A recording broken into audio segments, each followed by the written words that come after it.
मैं इस कहानी की सूत्रधार हूँ और मेरा नाम शायद ही कोई ऐसा हो जिसने ना सुना हो, क्योंकि मेरी कहानी तो बरसों से लोग सुनाते चले आए हैं अपने अपने अंदाज में, जिसका खौफ एक बड़ी सी हवेली के अंदर एक पुराने दरवाजे के पीछे हमेशा रहा है।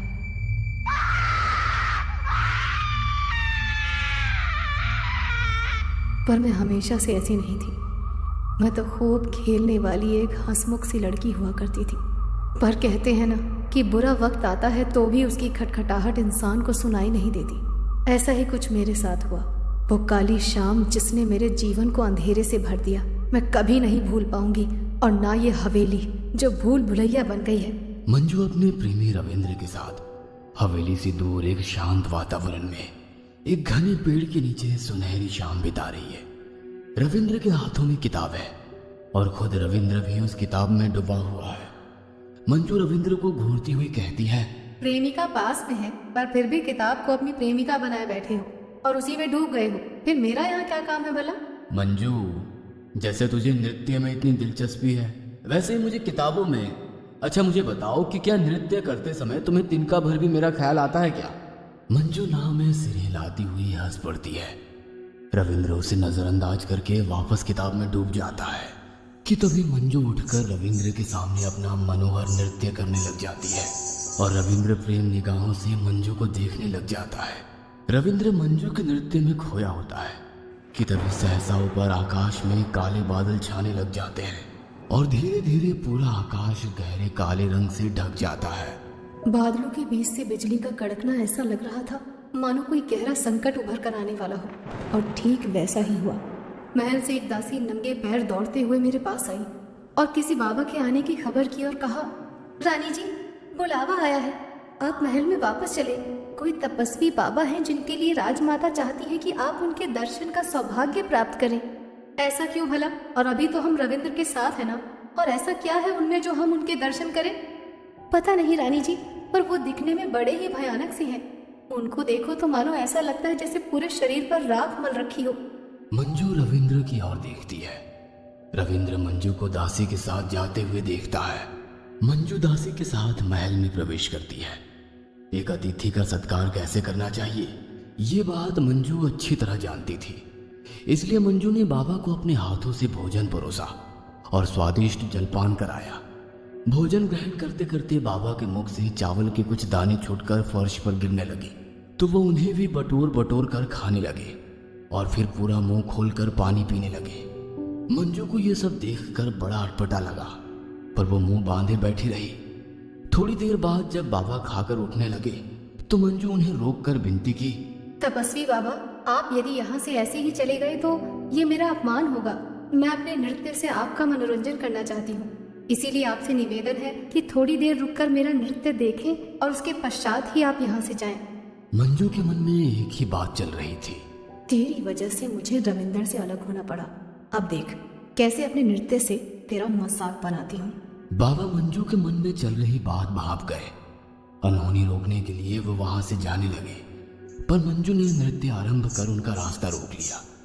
मंजू नृत्य करती जा रही थी और नृत्य करते करते वो बाबा के चारों ओर घूमने लगी। बीच बीच में वो फर्श को छूती और अपनी उंगलियां फर्श पर दबाकर उन्हें वापस अपने होठों से लगा लेती। यह देखकर बाबा को इतना क्रोध आया कि वे चिल्ला उठे, दुष्ट अभद्र लड़की, एक तपस्वी से कैसे पेश आते हैं तुझे ये तक किसी ने बताया नहीं। आरंभ में तो तूने अपने व्यवहार से मेरा हृदय प्रफुल्लित किया था, परंतु मेरे भोजन खाने के तरीके को लेकर तूने मेरा इतना घोर अपमान किया, वो भी अपने नृत्य नाटक के जरिए। मंजू भयभीत होकर पीछे हटने लगती है।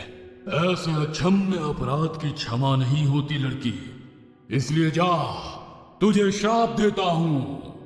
इतना कहकर बाबा कमंडल से जल निकालकर अपनी मुट्ठी में भरते हुए उसे मंजू के मुंह पर फेंक देते हैं। हाँ, तेरे कदम तेरे पैर में बंधी पायलों के साथ तब तक थिरकते रहेंगे जब तक ये तेरा नृत्य का घमंड तेरी ग्लानि में परिवर्तित नहीं हो जाता, और साथ ही तेरा वो प्रेमी जिसे छोड़कर तू मेरे पास आई और उससे दूर जाने की अग्नि में तूने मेरे साथ जो दूर व्यवहार किया, उसे भी तेरा प्रेम सदियों तक नहीं मिलेगा।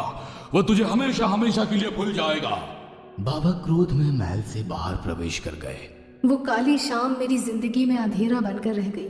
मंजू सहसा अपने आप नृत्य करने लगी और नृत्य करते करते वो महल के अंधेरे कमरे में जा पहुंची, जहां ना तो उसके पांव रुके और ना पायलों की छनक। दिन से रात हुई, रात से सुबह, सुबह से रात, पर मंजू नहीं रुक पाई और उसने उसी अंधेरे कमरे में दम तोड़ दिया।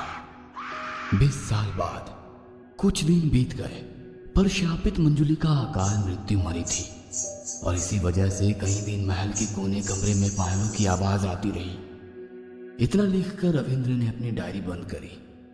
रविंद्र ने एक लंबी सांस भरी और आयशा की तरफ देखा, जिसने अभी तक मंजुलिका की कहानी को इतने गौर से सुना कि उसने अपनी पलकें तक नहीं झपकाई थी। महल के चक्कर काटते काटते रविंद्र और आयशा अब तक महल की नक्काशी और कारीगरी से काफी प्रभावित हो गए थे। उन्हें महल इतना पसंद आया कि उन्होंने हर वो चीज उठा के देखी जो मंजुलिका की कहानी से जुड़ी थी। रविंद्र, तुमने मंजुलिका की कहानी को इतनी शिद्दत से लिखा है जैसे तुम शुरू से ही मंजुलिका के साथ रहे हो।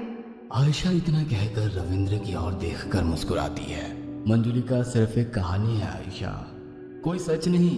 और मैं एक लेखक हूँ जिसकी रुचि सिर्फ और सिर्फ किताबों में है, किसी लड़की की प्रेम कहानी में नहीं। दोनों हंसते हुए महल के कोने के कमरे में पहुंच जाते हैं, वो हिस्सा जहां मंजुलिका की मौत कहानी में लिखी गई थी।